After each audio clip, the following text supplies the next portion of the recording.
Hello everyone, welcome to S UPPSC. मेरा नाम वंदना सिंह है। इस वीडियो में हम जो यूपीपीएससी 2021 के लिए जो आपको 24 अक्टूबर के होने वाला है उसके लिए हम प्रैक्टिस थ्रू एमसीक्यू का पार्ट 2 डिस्कस करेंगे। ये हमारा test series current affair notes course है इंग्लिश मीडियम में। आप इस नंबर पे जो व्हाट्सएप करके इसको रजिस्ट्रेशन करा सकते हैं और सारी डिटेल डिस्क्रिप्शन बॉक्स में है। तो बेसिकली ये 120 डेज प्रीलिम्स कोर्स है। ओके, जो हमारा प्रीलिम्स 2020 कोर्स था उससे डायरेक्ट 70 क्वेश्चन आए हैं। आप इसको भी वेरीफाई कर सकते हैं, डिस्क्रिप्शन बॉक्स में पीडीएफ है। आपको अगर जिस लूसेंट जनरल साइंस की अगर प्रॉब्लम आ रही है पढ़ने में तो आप जो है मेरा कोर्स जो है अनअकैडमी पे उसको फॉलो कर सकते हैं। तो मैं यहाँ मंडे टू फ्राइडे क्लासेस लेती हूँ। आप ये कोड है, आप इसको यूज़ कर सकते हैं और ये मेरा यूज़र नेम है। हम अपने एमसीक्यू डिस्कस करते हैं। ओके, तो हमारा क्वेश्चन नंबर 1 है, Global Gender Gap Report benchmark 156 countries on their progress towards gender parity in the following dimension: 1. Economic participation and opportunity, 2. Education attainment, 3. Health and survival, 4. Political empowerment। तो basically global gender report है वो 156 countries को benchmark करता है toward gender parity, और ये किस dimension में जो है वो बेंचमार्क करता है। तो इसका आंसर है आंसर डी 1, 2, 3, 4। तो बेसिकली इन चारों डायमेंशन में जो है वो बेसिकली जो किसी भी कंट्री को ग्लोबल जेंडर रिपोर्ट है किसी भी कंट्री को बेंचमार्क करता है। तो बेसिकली जो हमारा ग्लोबल जेंडर गैप रिपोर्ट है वो वर्ल्ड इकोनॉमिक फोरम जो है वो उसको रिलीज़ करता है, और ये जो है 156 कंट्रीज़ के लिए जो है रिलीज़ करता है। और इसका जो 4 डायमेंशंस हैं वो है economic participation and opportunity, education attainment, health and survival and political empowerment. तो आप इनको यहाँ ध्यान रखिएगा कि ये 4 डायमेंशन है: economic participation, opportunity, education attainment, health and survival और फिर उसके बाद political empowerment. Okay, next question है हमारा, according to gender gap report 2021 which of the following country top the index. तो 2021 का जो जेंडर गैप रिपोर्ट है जो वर्ल्ड इकोनॉमिक फोरम ने रिलीज किया है उसको कौन सी कंट्री ने टॉप किया है। तो इसका आंसर है आंसर बी, आइसलैंड। तो बेसिकली जो जेंडर गैप रिपोर्ट है वो आइसलैंड ने टॉप किया है। तो बेसिकली जो 12 टाइम से मतलब अब तक 12 टाइम से जो है आइसलैंड जो है वो मोस्ट जेंडर इक्वल कंट्री है इन द वर्ल्ड। आइसलैंड के बाद जो कंट्री है वो फिनलैंड, नॉर्वे, न्यूजीलैंड, रवांडा और स्वीडन, आयरलैंड और स्विट्जरलैंड। तो आइसलैंड जो है वो टॉप कंट्री है। इंडिया की जो रैंकिंग है वो 140 है। 2021 जो जेंडर गैप रिपोर्ट है उसमें जो इंडिया की रैंकिंग है वो 140 है, और इंडिया जो है 28 प्लेसेस जो है वो गिर चुका है। तो मतलब 140 रैंक है इंडिया की 156 कंट्री में। तो बड़ी वरीसम सिचुएशन है कि इंडिया जो है 140 रैंक पे है। तो लेकिन जो है गवर्नमेंट धीरे धीरे सुधार कर रही है जेंडर एम्पावरमेंट इन सब के लिए। तो होप सो कि आगे वाले टाइम में जो है वो इस रैंक को इंक्रीज़ हो। लेकिन देखिए आप पिछले टाइम से जो है रैंक और गिर गई है, 28 प्लेसेस गिर के ये रैंक हो गई है हमारी 140। तो अब यहाँ ध्यान रखिएगा रैंक है 140। नेक्स्ट क्वेश्चन है, who has been conferred with the Dadasaheb Phalke award for the year 2019। तो 2019 का जो दादा साहेब फाल्के अवार्ड है वो किसको मिला है। तो इसका आंसर है आंसर डी, रजनीकांत। तो रजनीकांत को जो है दादा साहेब फाल्के अवार्ड जो 2019 का है वो मिला है। तो आंसर डी हो गया।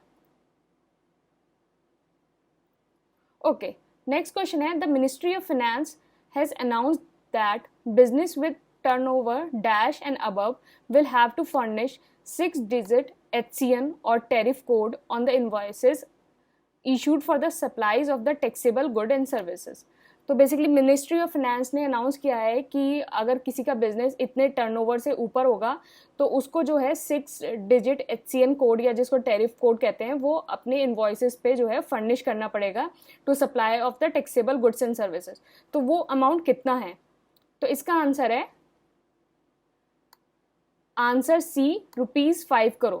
तो बेसिक उसने अनाउंस किया है कि it has been mandatory for a GST taxpayer having a turnover more than 5 crore in the preceding financial year to furnish a 6-digit HCN code, HCN का मतलब होता है harmonise system of nomenclature code. तो basically ये एक code है, world custom organisation ने इस कोड को डेवलप किया था कि अगर किसी भी गुड्स एंड सर्विसेज की सप्लाई करने के लिए एक 6 डिजिट कोड जनरेट होगा, तो जिसका भी टर्नओवर अगर 5 करोड़ से ऊपर है प्रीसीडिंग फाइनेंशियल ईयर में, तो उसको एक जो है अपने मतलब जितने भी इन्वॉइसेज हैं उस पर 6 डिजिट का जो है HCN कोड जो है वो फर्निश करना पड़ेगा। ये 6 डिजिट्स का जो HCN कोड है वो क्या है कि जो फर्स्ट 2 डिनोट होंगे HS चैप्टर मतलब हार्मोनाइज सिस्टम के जो चैप्टर होंगे, फिर नेक्स्ट जो 2 होंगे वो हेडिंग, और फिर नेक्स्ट 2 होगा सब हेडिंग। और बेसिकली जो ये HSN कोड है इसको फर्स्ट टाइम जो मतलब जो डेवलप किया है वर्ल्ड कस्टम ऑर्गेनाइजेशन ने डेवलप किया है, और इसी के बेसिस पे जो है अब इंडिया ने ये मैंडेटरी कर दिया है कि 5 करोड़ से ज़्यादा का जो बिजनेस कर रहा होगा मतलब कोई भी GST टैक्स पेयर होगा उसको ये कोड फर्निश करना पड़ेगा।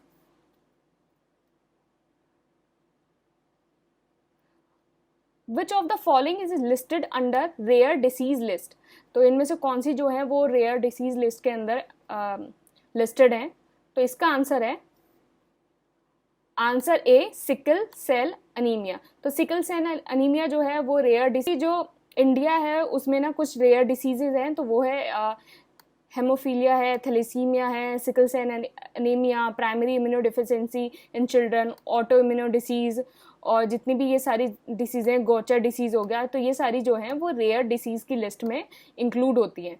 तो रेयर डिसीज़ मतलब वो डिसीज़ जो बहुत रेयर होती है, मतलब बहुत रेयर पॉपुलेशन को होती है, और मोस्ट ऑफ द टाइम जो है ये डिसीज़ जो है वो इग्नोर्ड डिसीज़ होती है, तो इन पर इतना ज़्यादा ध्यान नहीं दिया जाता, और ये बेसिकली इनकी अवेयरनेस बढ़ाने के लिए ही ये इंडिया ने जो है कुछ डिसीज़ को रेयर डिसीज़ में रखा है।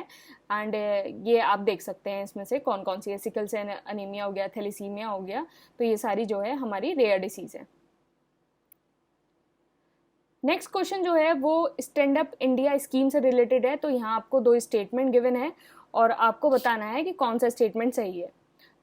तो क्वेश्चन है choose the correct one. Stand up India scheme was launched in 2015। 2. It was launched by the government to promote entrepreneurship among women, scheduled caste and scheduled tribes. तो इसका जो answer है वो है आंसर बी। तो जो इसका आंसर है वो है आंसर बी। पहला स्टेटमेंट बिल्कुल गलत है, दूसरा बिल्कुल सही है कि इसका काम था to promote to entrepreneurship between among women, schedule caste and schedule tribe. तो दूसरा स्टेटमेंट बिल्कुल सही है। स्कीम है वो जो लॉन्च हुई थी 5 अप्रैल 2016। तो जो स्टैंड अप इंडिया स्कीम है वो 5 अप्रैल 2016 को लॉन्च हुई थी। बेसिकली इसका काम था कि एंटरप्रेन्योरशिप को जो ग्रास रूट लेवल पे जो इकोनॉमिक एम्पावरमेंट और जॉब क्रिएशन करना। और बेसिकली इस स्कीम में क्या आता है कि जितने भी under served sector of people हैं, जैसे SCs हो गए, STs हो गए या विमेन एंटरप्रेन्योर हो गए, उनको जो है एक इंस्टीट्यूशनल क्रेडिट स्ट्रक्चर प्रोवाइड करना। तो इसका स्कीम का बेसिकली ऑब्जेक्टिव था टू मतलब इन सारे अंडर सर्व जो सेक्टर्स हैं उनको, जो पीपल हैं उनको जो है बैंक लोन प्रोवाइड करना ₹10 लाख से लेके 1 करोड़ तक।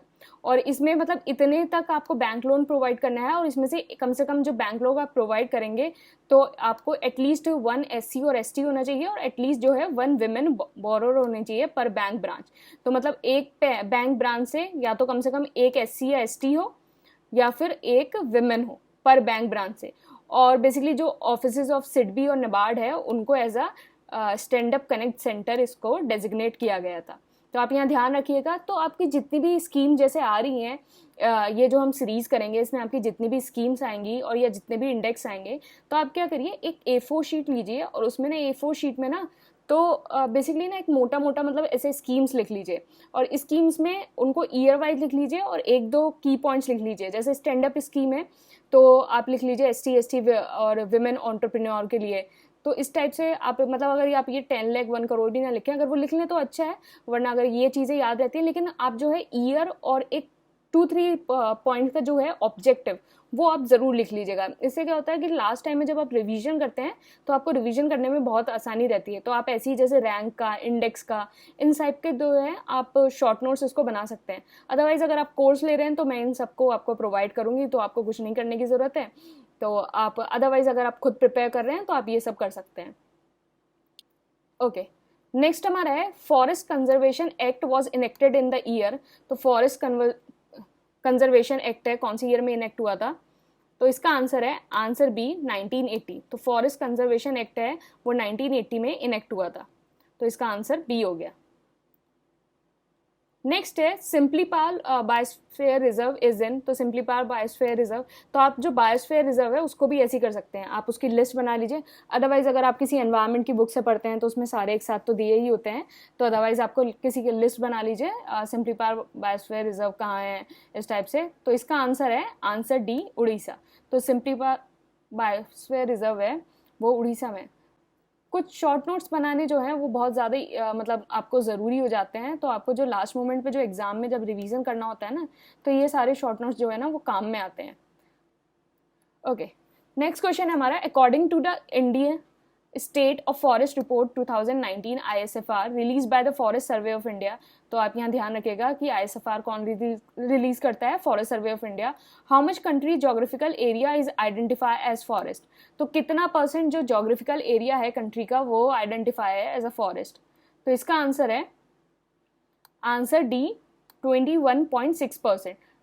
तो एज ऑफ 2019 21.6% ये कितना हो गया? 7,12,249 square kilometre of the country's geographical area is identify as the forest. तो फॉरेस्ट कितना है हमारा? फॉरेस्ट कितना है? ये है 21.67%। मतलब ISFR 2019 की रिपोर्ट के अकॉर्डिंग ये हमारा फॉरेस्ट एरिया है 21.6%। और जो ट्री कवर है वो कितना है? 2.89। तो ट्री कवर जितना है वो है 2.89। तो आप टोटल को 1.67 और प्लस जो है 2.89, तो इससे आपका टोटल कवर निकल जाएगा। तो आप फॉरेस्ट ही है 2.167 और 2.89, तो ये फॉरेस्ट कवर है, ये ट्री कवर है। ओके, नेक्स्ट क्वेश्चन है, the IMD says heat wave is considered when the maximum temperature of a station touches at least dash degree Celsius of more for plains. तो basically अभी जो temperature हो रहा है उसको जो IMD ने उसको भी हीट वेव डिक्लेयर कर दिया है। तो अभी इतना ज़्यादा टेम्परेचर हो रहा है, तो ये कितना टेम्परेचर पे जो है IMD कहता है कि कंसीडर करता है किसी भी जगह को हीट वेव? तो इसका आंसर है आंसर सी 40। तो बेसिकली जो IMD says heat wave is consider when the maximum temperature of a station touches at least 40 degree Celsius और मोर फॉर प्लेन्स। तो प्लेन्स के लिए अगर आपका टेम्परेचर जो है वो 40 डिग्री सेल्सियस से ऊपर है तो वहाँ हीट वेव होगी। अगर आपका कोस्टल रीजन के लिए आपका अगर 37 से ऊपर है तो वहाँ हीट वेव होगी। और अगर आपका हिली के लिए जो है, अगर आपका हिली के लिए 30 से ऊपर है तो वो हीट वेव कंसीडर होगी। तो आप यहाँ ध्यान रखना 40, 37 एंड 30। ओके, नेक्स्ट क्वेश्चन जो है हमारा सेंट्रल विजिलेंस कमीशन से रिलेटेड है। तो यहाँ आपको दो स्टेटमेंट गिवन है, आपको बताना है कौन सा सही है। तो क्वेश्चन हमारा चूज द करेक्ट। तो पहला स्टेटमेंट है the CVC was setup by the government in 1964 on the recommendation of the committee on the prevention of corruption headed by Shri के संतानम। दूसरा है इन 2013 the parliament enacted the CVC act conferring the statutory status on the CVC। तो इसका answer क्या है? तो इसका answer है आंसर सी बोथ। तो ये दोनों स्टेटमेंट सही हैं। बेसिकली जो सेंट्रल विजिलेंस कमीशन है वो 1964 में सेटअप हुआ था। तो आपको यहाँ कुछ पॉइंट्स आपको याद रखने हैं। CVC जो है वो 1964 में सेटअप हुआ और किसकी रिकमेंडेशन से? संतानम की रिकमेंडेशन से। तो 1964 में सेटअप हुआ संतानम की रिकमेंडेशन से। और बेसिकली 2003 में जो है CVC एक्ट जो है इनेक्ट हुआ और उसने उसको CVC को जो है पार्लियामेंट्री जो है स्टैट्यूटरी स्टेटस दे दिया। तो पार्लियामेंट्री एक्ट इनेक्ट हुआ, उसने CVC को जो है स्टैट्यूटरी स्टेटस दे दिया। तो बेसिकली अब जो CVC है वो स्टैट्यूटरी बॉडी है, संतानम कमेटी से रिकमेंडेशन हुआ था और 1964 में जो है ये सेटअप हुई थी। तो 2003 में जो है इसको स्टैट्यूटरी स्टेटस मिला है। तो आप यहाँ ध्यान रखना 1964 में सेटअप हुई है, 2003 में स्टेटस मिला है। और बेसिकली इसका काम क्या है, to inquire into the offence which have been committed under prevention of corruption act 1988। तो प्रिवेंशन ऑफ करप्शन एक्ट 1988 के अंडर जितने भी ऑफेंस कमिट होते हैं उनको ये इंक्वायर करता है। तो सीवीसी का काम ये होता है, बेसिकली सीवीसी का मैंडेट ये है। ओके, नेक्स्ट क्वेश्चन हमारा, choose the correct one. Chenab bridge is the world highest railway bridge. 2, it is in Himachal Pradesh. तो इसका आंसर है आंसर ए, 1 ओनली। तो पहला स्टेटमेंट बिल्कुल सही है, चेनाब जो है वर्ल्ड हाईएस्ट ब्रिज है, और दूसरा बिल्कुल गलत है कि ये हिमाचल प्रदेश में नहीं है। तो बेसिकली चेनाब है वर्ल्ड हाईएस्ट रेलवे ब्रिज है, और ये कंस्ट्रक्ट हुआ है जम्मू एंड कश्मीर में, और जो लेंथ है ब्रिज की वो 1315 मीटर है, और ये 359 metre above the river bed है।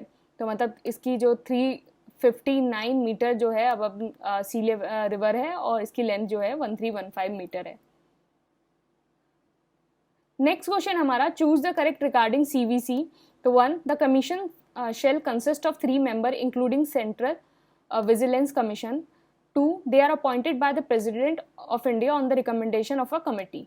तो इसका आंसर क्या है, तो इसका आंसर है आंसर सी। तो ये दोनों स्टेटमेंट बिल्कुल सही हैं, क्योंकि जो सेंट्रल विजिलेंस कमीशन है उसके अंदर 3 मेंबर होते हैं। तो 2 तो विजिलेंस कमिश्नर होते हैं, और एक जो है सेंट्रल विजिलेंस कमिश्नर होते हैं, और they appointed by the president of India on the recommendation of the committee. तो यही यहाँ लिखा हुआ है कि जो कमीशन है उसके अंदर सेंट्रल विजिलेंस कमिश्नर होते हैं, वो चेयरपर्सन होते हैं, और 2 विजिलेंस कमिश्नर होते हैं, वो मेंबर होते हैं, और ये अपॉइंट होते हैं bye the president of India by the recommendation of the committee. Committee में कौन कौन लोग होते हैं, पीएम होते हैं, होम मिनिस्टर होते हैं, और leader of opposition in Lok Sabha. तो आप यहाँ ध्यान रखिएगा, 2 होते हैं, पीएम होते हैं, होम मिनिस्टर होते हैं, leader of opposition in the Lok Sabha.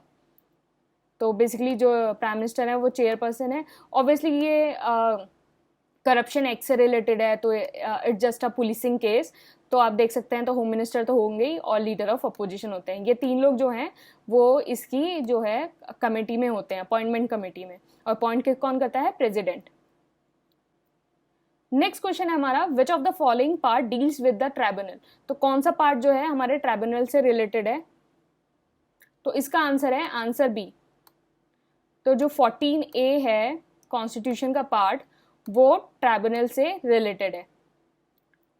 तो बेसिकली जो ट्राइब्यूनल है वो ओरिजिनली कॉन्स्टिट्यूशन में नहीं था।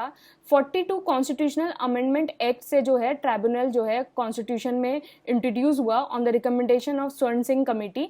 स्वर्ण सिंह कमेटी की जो रिकमेंडेशन से ट्राइब्यूनल जो ऐड हुए, और इससे जो पार्ट इंक्लूड हुआ वो हुआ पार्ट 4A। और जो ट्राइब्यूनल के जो 2 आर्टिकल हैं, पहला है आर्टिकल 223A जो एडमिनिस्ट्रेटिव ट्राइब्यूनल से डील करता है, और आर्टिकल 223B है जो ट्राइब्यूनल जो अदर सब्जेक्ट है, ये तो एडमिनिस्ट्रेटिव ट्राइब्यूनल से डील करता है, और ये जितने भी उसको सारे अदर सब्जेक्ट हैं, जैसे टैक्सेशन हो गया, इंडस्ट्रियल एंड लेबर हो गया, फॉरेन एक्सचेंज हो गया, इंपोर्ट एक्सपोर्ट हो गया, तो इन सारी जो मैटर हैं, तो other matter then administrative tribunal जो है आर्टिकल 233B है, और अदरवाइज 233A। तो आप यहाँ ध्यान रखेंगे 42 कॉन्स्टिट्यूशनल अमेंडमेंट एक्ट पार्ट याद रखेंगे, और आर्टिकल्स याद रखेंगे, ट्राइब्यूनल से कौन से डील करता है, एंड किसकी रिकमेंडेशन से ये इंट्रोड्यूस हुआ था, तो वो भी याद रखेंगे आप। नेक्स्ट क्वेश्चन है हमारा, SDG 4 इज रिलेटेड टू। तो SDG 4 जो रिलेटेड है वो किससे रिलेटेड है, तो इसका आंसर है आंसर बी, क्वालिटी एजुकेशन। तो SDG 4 जो है क्वालिटी एजुकेशन से रिलेटेड है। नेक्स्ट है हमारा एक मल्टीलेटरल मैरीटाइम एक्सरसाइज हुई है ला पेरोस। तो ये किसने लेड की थी, तो इसका आंसर है आंसर बी, फ्रांस। तो ये जो एक्सरसाइज है वो फ्रांस ने लेड की थी। तो बेसिकली ये एक मल्टीलेटरल मैरीटाइम एक्सरसाइज है जो कंडक्ट हुई थी ईस्टर्न इंडियन ओशन रीजन में। इसको फ्रांस ने लेड किया था, और इंडिया ने इसमें पार्ट लिया था। इसी एक्सरसाइज को हम इसलिए पढ़ रहे हैं क्योंकि इंडिया ने इसमें पार्ट लिया था। ओके, नेक्स्ट क्वेश्चन हमारा नाटो से रिलेटेड है। तो इसमें है चूज द करेक्ट। तो पहला, North Atlantic Treaty Organization is a intergovernmental military alliance established by Washington treaty. Second, it's headquarter is in Brussels. तो इसका जो आंसर है वो है आंसर सी, बोथ। तो ये दोनों स्टेटमेंट बिल्कुल सही हैं, क्योंकि जो नाटो है वो इस्टेब्लिश हुआ था वॉशिंगटन ट्रीटी से, और इसका हेडक्वार्टर जो है वो ब्राज़ील में है। तो इसका आंसर सी हो जाएगा, दोनों स्टेटमेंट बिल्कुल सही हैं। नेक्स्ट क्वेश्चन है हमारा, चूज द करेक्ट। यहाँ आपको दो स्टेटमेंट गिवन है। पहला, 7 April is observed as World Health Day. The theme of 2021 is building a fairer healthier world for everyone. तो यहाँ आप 2021 इसको लिख लेना, ये 2021 है ये। तो theme 2021 building a fairer healthier world for everyone. तो इसका आंसर है आंसर सी, बोथ। तो ये दोनों स्टेटमेंट सही हैं। 7 अप्रैल को जो है वर्ल्ड हेल्थ डे जो है वो मनाया जाता है। तो ये जो हेल्थ वाले और जितने भी सारे ये हैं वो इसलिए इंपॉर्टेंट हो जाते हैं क्योंकि कोविड-19 में जो सबसे ज़्यादा एम्फेसिस दिया गया है वो हेल्थ और न्यूट्रिशन और इन सब चीज़ों पे दिया गया है। तो एक प्रोबेबल क्वेश्चन बन सकता है कि वर्ल्ड हेल्थ डे पूछ लिया जाए, क्योंकि हेल्थ जो इस टाइम है वो सबसे ज़्यादा आपकी जो है प्रायोरिटी पे हो गई है। तो मतलब सारी चीज़ों को दूर रखो, क्योंकि इतने लॉकडाउन्स हो गए हैं, इतना सब कुछ हो गया है। तो business and all, they are economic जो चीज़ें हैं वो दे आर सेकेंडरी। दो सबसे ज़्यादा इंपॉर्टेंट चीज़ें क्या हो गई हैं आपके लिए, हेल्थ हो गई हैं। तो 7 अप्रैल को जो है वर्ल्ड हेल्थ डे, और इसकी थीम है building a fairer healthier world for everyone. तो इसका जो आंसर है आंसर सी। नेक्स्ट क्वेश्चन है, if panchayat get dissolve before its term then a fresh election will be held within. तो पंचायत अगर अपने टर्म से पहले अगर डिसॉल्व हो जाए तो कितने टाइम में जो है फ्रेश इलेक्शन होना जो है वो ज़रूरी है। तो इसका आंसर है आंसर डी, 6 मंथ्स। तो अगर अपने टाइम से पहले अगर पंचायत डिसॉल्व हो जाएगी तो 6 महीने में उनका जो इलेक्शन है वो होना कंपलसरी है। तो इसका आंसर हो गया डी। तो बेसिकली 73 कॉन्स्टिट्यूशनल अमेंडमेंट एक्ट से जो है पंचायती राज सिस्टम इंडिया में आया था, और ये जो इफेक्ट में आया था वो आया था 24 अप्रैल 1993। इसलिए जो है हम 24 अप्रैल को जो है हम पंचायती डे बनाते हैं। जो पंचायती डे जो है हम 24 अप्रैल को बनाते हैं, क्योंकि इस दिन जो है इफेक्ट में आया था। तो 1993 जो है वो इफेक्ट में आया था। नेक्स्ट क्वेश्चन है, hard water contain large amount of. तो इसका आंसर है आंसर बी, कैल्शियम। तो हार्ड वाटर के अंदर जो लार्ज अमाउंट का जो है वो कैल्शियम होता है। तो इसका आंसर हो गया answer B, calcium. Next question हमारा रेड सी से रिलेटेड है। Which of the following country does not border Red Sea. तो इसमें से कौन सी ऐसी कंट्री है जो रेड सी को बॉर्डर नहीं करती है। तो इसका आंसर है आंसर डी, जॉर्डन। तो बेसिकली एक मतलब आप बोलोगे एक ट्रिक है रेड सी को याद करने की, कौन कौन सी कंट्री करती हैं। तो ये है डेजी। तो बेसिकली ये ट्रिक है, डेजी, डेजी फ्लावर होता है ना, डेजी फ्लावर। तो वो उससे ही याद रखना, थोड़ी स्पेलिंग गलत है लेकिन ट्रिक है तो ऐसे ही होगी। तो डेजी याद रखना, DESSEY। देखो डी से हो गया डिजुबी, डी डेजी and Eritrea, Sudan and Saudi Arabia, Egypt and Yemen. तो आप यहाँ मैप से देखो सारी कंट्री जो हैं वो आपकी ये है। तो आप इसमें कहीं जॉर्डन देख पा रहे हो, नहीं देख पा रहे हो तो जॉर्डन इसमें नहीं है। ओके, नेक्स्ट क्वेश्चन हमारा, first African country to receive the made in India कोविड-19 वैक्सीन। तो फर्स्ट अफ्रीकन कंट्री है जिसको कोविड-19 वैक्सीन मिली है, तो वो है हमारे, इसका आंसर है आंसर बी, सेशल्स। तो जो सेशल्स है उसको जो है हमारी पहली अफ्रीकन कंट्री है जिसको कोविड-19 मेड इन इंडिया कोविड-19 वैक्सीन मिली है। तो बेसिकली ये इसका आंसर आंसर बी है, सेशल्स। नेक्स्ट क्वेश्चन है, where is the headquarter of international renewable energy agency arena situated. तो एरेना का हेडक्वार्टर कहाँ है। तो इसका आंसर है आंसर डी, अबू धाबी। तो एरेना का जो हेडक्वार्टर है वो अबू धाबी में है। नेक्स्ट क्वेश्चन है, Seychelles is a archipelago of 115 island located in which of the following ocean। तो सेशल्स जो है वो बेसिकली एक आर्किपेलाजी है जो 115 आइलैंड्स की, ये कौन से ओशन में लोकेटेड है। तो इसका आंसर है आंसर ए, इंडियन ओशन। तो बेसिकली जो सेशल्स है वो इंडियन ओशन में लोकेटेड है, आप इसको मैप से अच्छे से समझिए। तो ये इंडियन ओशन है, यहाँ आप देखिए शेचल्स है, ये कोमोरोस है, ये मोजाम्बिक्यू है, ये मेडागास्कर है, ये रियूनियन है, ये मॉरिशस है। तो ये सारे जितने आप देख रहे हैं आइलैंड्स, ये सारे हमारे इंडियन ओशन में हैं।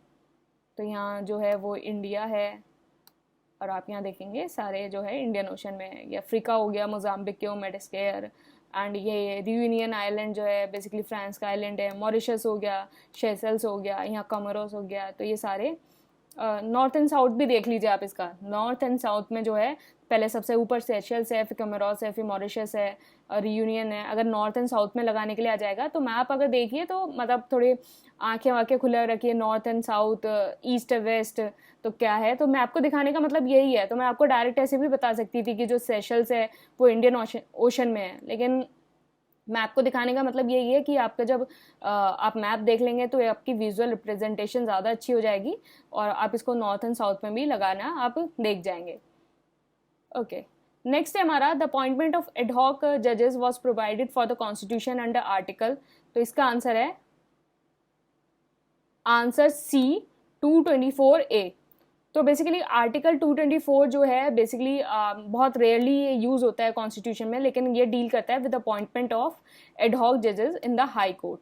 तो अपॉइंटमेंट ऑफ एडहॉक जजेस इन द हाई कोर्ट वो है आर्टिकल 224A जो है वो डील करता है। नेक्स्ट क्वेश्चन जो है वो हमारा नबार्ड से रिलेटेड है। तो पहला हमारा स्टेटमेंट है NABARD is an apex development and specialised bank established in 1982। दूसरा है it was established based on the recommendation of the committee set up by Reserve Bank of India under the chairmanship of Shri B Shivavarma.